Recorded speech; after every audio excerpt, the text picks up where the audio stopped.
किष्किंधा-कांड भाग 1। अयोध्या नगरी में दशरथ नाम के राजा हुए, जिनकी कौशल्या, कैकेयी और सुमित्रा नामक पत्नियां थीं। संतान प्राप्ति हेतु अयोध्यापति दशरथ ने अपने गुरुवार श्री वशिष्ठ की आज्ञा से पुत्र कामेष्टि यज्ञ करवाया, जिसे कि ऋंगी ऋषि ने संपन्न किया। भक्तिपूर्ण आहुतियां पाकर अग्निदेव प्रसन्न हुए और उन्होंने स्वयं प्रकट होकर राजा दशरथ को हविष्य पात्र, खीर, पायस दिया, जिसे कि उन्होंने अपनी तीनों पत्नियों में बांट दिया। खीर के सेवन के परिणाम स्वरूप कौशल्या के गर्भ से राम का, कैकेयी के गर्भ से भरत का तथा सुमित्रा के गर्भ से लक्ष्मण और शत्रुघ्न का जन्म हुआ। राजकुमारों के बड़े होने पर आश्रम की राक्षसों से रक्षा हेतु ऋषि विश्वामित्र राजा दशरथ से राम और लक्ष्मण को मांग कर अपने साथ ले गए। राम ने तारका और सुबाहु जैसे राक्षसों को मार डाला और मारीच को बिना फल वाले बाण से मारकर समुद्र के पार भेज दिया। उधर लक्ष्मण ने राक्षसों की सारी सेना का संहार कर डाला। धनुष यज्ञ हेतु राजा जनक के निमंत्रण मिलने पर विश्वामित्र राम और लक्ष्मण के साथ उनकी नगरी मिथिला, जनकपुर आ गए। रास्ते में राम ने गौतम मुनि की स्त्री अहल्या का उद्धार किया। मिथिला में राजा जनक की पुत्री सीता, जिन्हें कि जानकी के नाम से भी जाना जाता है, का स्वयंवर का भी आयोजन था, जहां की जनक प्रतिज्ञा के अनुसार शिव धनुष को तोड़कर राम ने सीता से विवाह किया। राम और सीता के विवाह के साथ ही साथ गुरुवार वशिष्ठ ने भरत का मांडवी से, लक्ष्मण का उर्मिला से और शत्रुघ्न का श्रुतकीर्ति से करवा दिया। राम के विवाह के कुछ समय पश्चात राजा दशरथ ने राम का राज्याभिषेक करना चाहा। इस पर देवता लोगों को चिंता हुई कि राम को राज्य मिल जाने पर रावण का वध असंभव हो जाएगा। व्याकुल होकर उन्होंने देवी सरस्वती से किसी प्रकार के उपाय करने की प्रार्थना की। सरस्वती ने मंथरा, जो कि कैकेयी की दासी थी, की बुद्धि को फेर दिया। मंथरा की सलाह से कैकेयी कोप भवन में चली गई। दशरथ जब मनाने आए तो कैकेयी ने उनसे वरदान मांगे कि भरत को राजा बनाया जाए और राम को 14 वर्षों के लिए वनवास में भेज दिया जाए। राम के साथ सीता और लक्ष्मण भी वन चले गए। ऋग्वेदपुर में निषादराज गुह ने तीनों की बहुत सेवा की।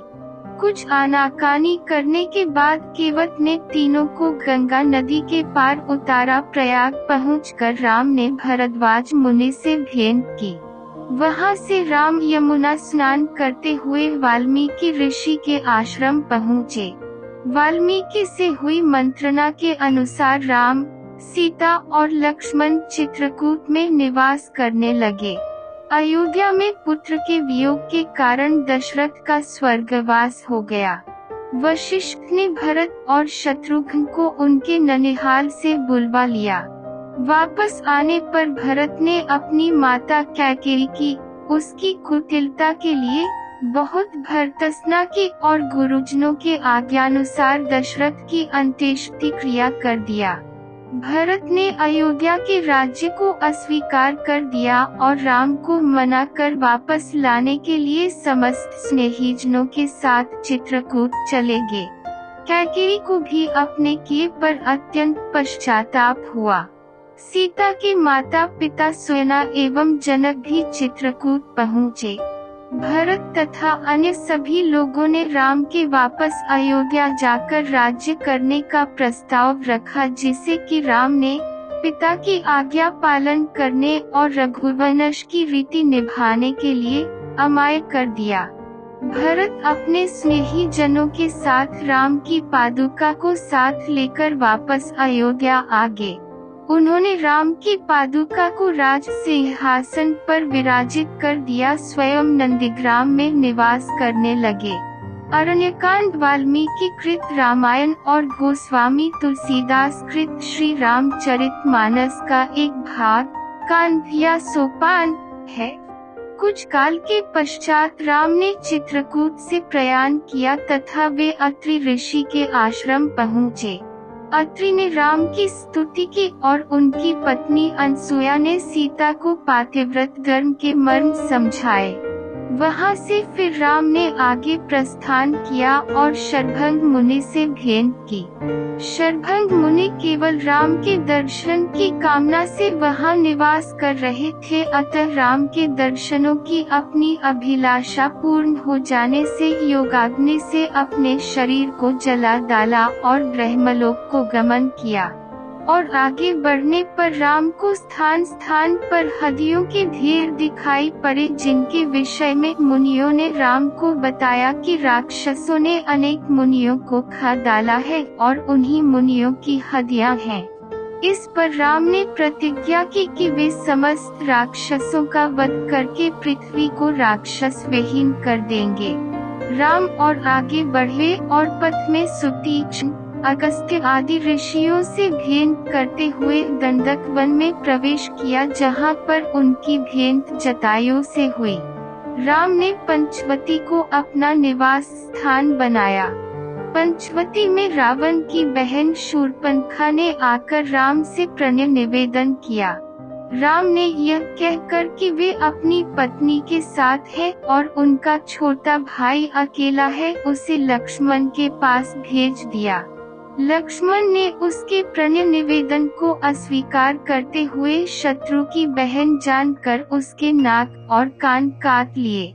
शूर्पणखा ने खरदूषण से सहायता की मांग की और वे अपनी सेना के साथ लड़ने के लिए आ गया। लड़ाई में राम ने खरदूषण और उसकी सेना का संहार कर डाला। शूर्पणखा ने जाकर अपने भाई रावण से शिकायत की। रावण ने बदला लेने के लिए मारीच को स्वर्णमृग बनाकर भेजा, जिसकी छाल की मांग सीता ने राम से की। लक्ष्मण को सीता की रक्षा की आज्ञा देकर राम स्वर्णमृग रूपी मारीच को मारने के लिए उसके पीछे चले गए। मारीच राम के हाथों मारा गया, पर मरते मरते मारीच ने राम की आवाज बनाकर हे लक्ष्मण का क्रंदन किया, जिसे सुनकर सीता ने आशंकावश होकर लक्ष्मण को राम के पास भेज दिया। यदि आपको यह कहानी पसंद आए हो और बाकी कहानी अगले भाग 2 में सुने, तो प्लीज अपना कमेंट जरूर दें और हमारे चैनल को सब्सक्राइब करें। ब्लॉग को देखने के लिए धन्यवाद।